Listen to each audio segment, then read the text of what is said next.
Ayun, mapagpalang umaga sa inyo mga obeng. Good morning po. Ayan. Pasensya na kayo kahapon at hindi po kami nakapag-content. Nag-live lang kami. Wala kaming upload. And so ngayon, update lang kami. At kasi kahapon, maghapon akong naglinis ng aming loob at lahat labas ng bahay. So, ito yung labas ng bahay namin. Kahapon kasi, sobrang daming santol at saka dahon kasi tig santol ngayon kung mapapansin nyo po dalawang puno santol nasa pagitan ng aming bahay. Ito isa at ito yan, may naglalaglagan na naman at ito yung isa pa, so dalawa yan. Ito pa yung isang puno ng santol, ayan. So kahit araw-araw ka magwalis dito mga ubing, talagang grabe ang dahon at saka yung bunga ng santol. Ayan, kawawalis ko lang kahapon, maghapon yan, ayan. Ayan, may mga bagsak na naman ulit na santol. Ito, ayan, ayan. Hindi, bala ko sana siyang ibenta dun sa labas. Ang problema, ang asim kasi. Hindi siya, piling ko walang bibili. Tsaka ang maraming bumibili ngayon yung Bangkok. Alam niyo yung Bangkok, yung malalaki. So ayan, yun yung mga nalinis ko kahapon. And then ito, yung buong gilid, yan, nalinis ko. Itong harapan, ayan, may mga santol na naman ulit. Ito, sobrang dami dyan kahapon. Kung alam niyo, timbo ng ano dyan, timbo ng dahon at saka santol dyan, ayan. Ayan, may mga bagong bagsak na naman, ayan, kami dito. Sawa ko kahapon, kakawalis. Hanggang dito, ayan, dito. Ayan, tapos meron tayong tanim dito na siling haba. Ayan. Tanim ako na siling haba dyan. Ayan, may ano na, sibol na. Wala pa nga lang bunga. At meron din akong tanim na malunggay. Ayan, nabuhay na siya. Ibinaon ko lang siya. Yung ano lang, etong matabang to, hiningi ko lang doon sa tatay ko. Tapos ayan, bumunga na siya. May ano na, may talbos na. So kapag gusto namin ng may malunggay ang ulam, ayan, mahilig pa naman si Patricia sa gulay. So ayan, nawalis ko kahapon.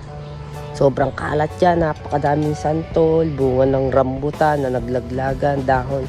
Ayan, sinilaban ko pa kahapon yung mga naano kong dahon. Yan, napakakapal yan.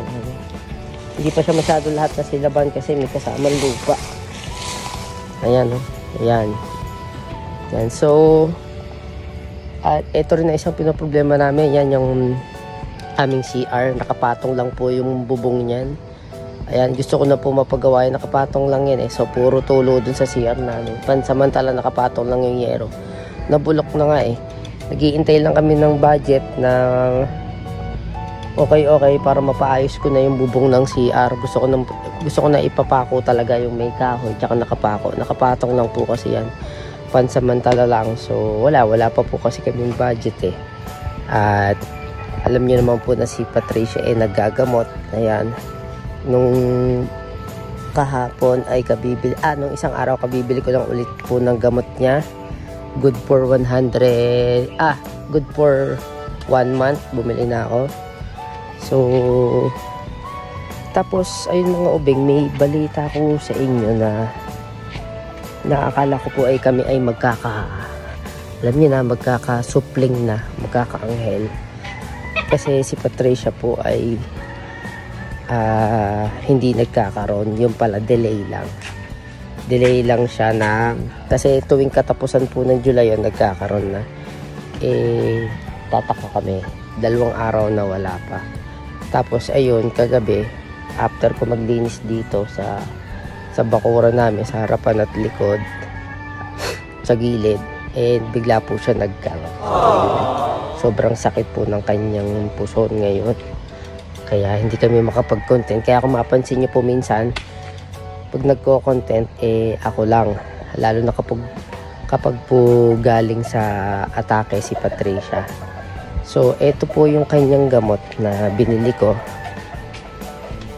kahapon lang. Tapos pasensya na kayo, madilim dito sa loob ng bahay.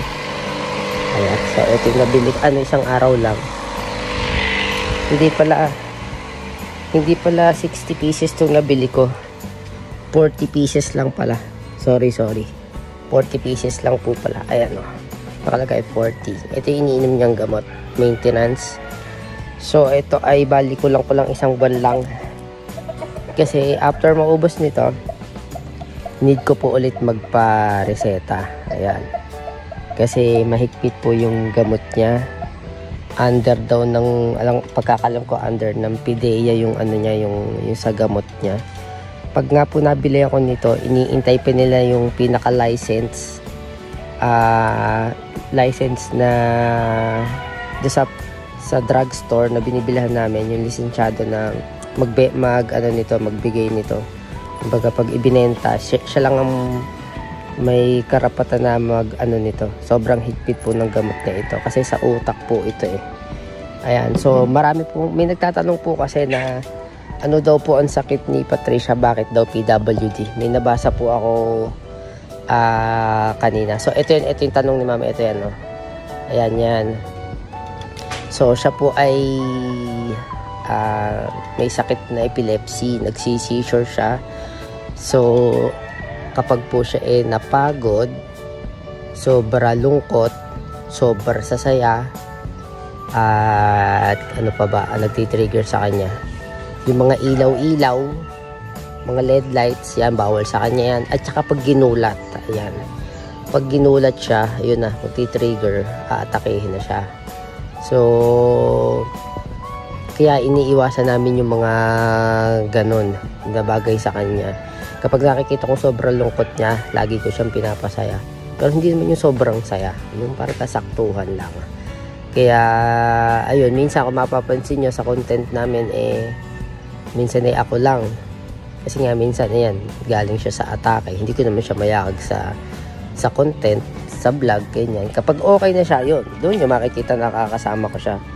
Kaya hayaan nyo't babawi kami na malimit na kasama lagi siya sa content. Kasi napakamasiyahin niya ni Patricia. Ngayon, hindi ko pa mayakag kasi second day. Hindi ko alam kung okay na ba yung puson niya. Pinainom ko po siya kagabi ng dahon ng sambong. Kasi daw maganda raw yun sa may mga sakit ng sikmura, puson. So pinainom ko. Hindi natin alam kung ano ngayon ang epekto sa kanya. Paggising malalaman natin mamaya. Okay mga obeng. So basta maraming salamat po sa walang sawang suporta nyo po sa amin, sa lahat ng mga followers namin, san man po kayong probinsya nandoon, bansa nandoon. Maraming salamat po sa suporta. And abangan nyo po yung pagpunta ko po dun sa nanay ko. Pero hindi pa po sigurado yan kasi yun nga, ulit nag-iintay po ako ng budget. Hindi naman po kasi ako pwedeng basta pumunta doon na wala man lang akong dalang pera. Pero meron pong nag-message sa akin na isang followers na tutulong daw po siya kapag once na pumunta na ako doon sa nanay ko. Kasi nga po, simula nung nagkita kami 2016, hindi pa ulit kami nagkikita until now. So 9 years na ulit. After 25 years, yun, nagkita kami 2016. And then after nun, wala na. Ngayon lang ulit. So sana magkita kami this year, kahit this year or kahit this month or basta bago matapos tong taon na to, sana makapunta kami. So ayun lang mga obeng, update lang kami lagi sa inyo, huwag kayong mag-alala at hindi kami titigil nagpagpapasaya sa inyo at kasi kayo lang din yung nagbibigay ng lakas sa amin para ipagpatuloy yung pagbablog, paggagawa ng content, ayan, para mapasaya kayo. Sobrang salamat sa inyo mga obeng, mga solid po kayo, solid. God bless po sa inyong lahat. Thank you so much sa walang sawang suporta, okay? I love you all.